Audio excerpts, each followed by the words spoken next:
Whoa, whoa. I watched you and Ranveer Alabadia discussing that no invasion happened, and it's us who went outward and we took our genes outside. But now you're saying there is Indo-Greek Chandragupta Maurya thing. This means there's some Aryan thing that is inadvertently brought in. That means we have some Aryan blood in us, not in south, but a bit in the north. So what Arun is saying is that because there was this Greek invasion, there was this Greek Indo-Greek dynasties in the northwest of India, and because Chandragupta married a Greek lady, that's why there is some Aryan component in our genes.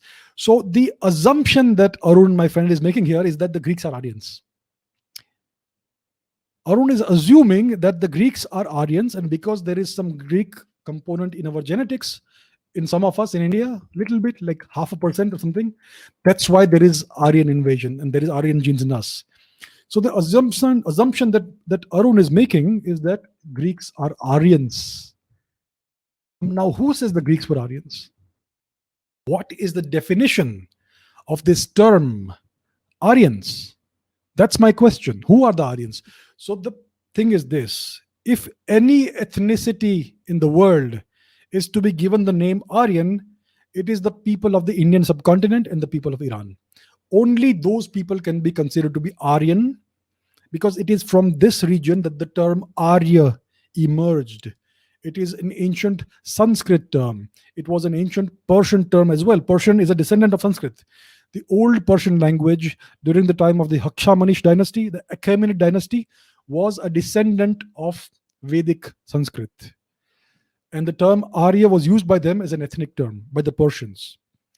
And India in the old days was called Aryavarta, which means the abode of the Aryan people, of the Arya people, means the noble people, which means that all Indians were Arya, according to this definition. North India, South India, East, West, all of them, right?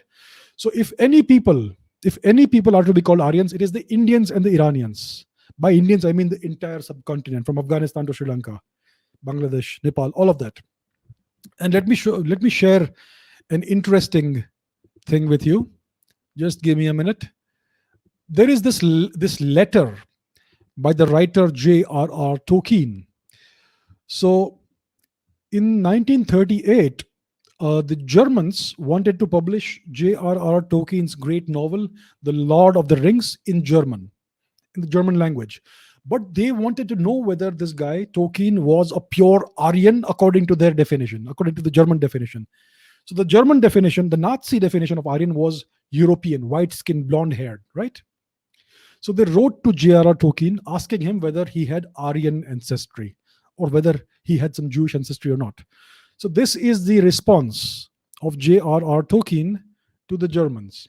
He wrote that I am not of Aryan extraction, that is Indo-Iranian. As far as I am aware, none of my ancestors spoke Hindustani, Persian, Gypsy, or any related dialects. So J.R.R. Tolkien, who was a linguist too, was very clear about who are the Aryan people. The Aryan people are the people of India and Iran, and nobody else. So to assume that Greek blood is Aryan blood is inconsistent with the facts, right?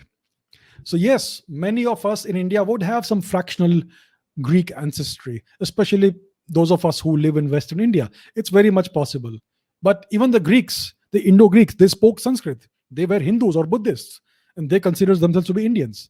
It's just the modern Indian historians who consider these people to be Greeks. They were culturally Indian.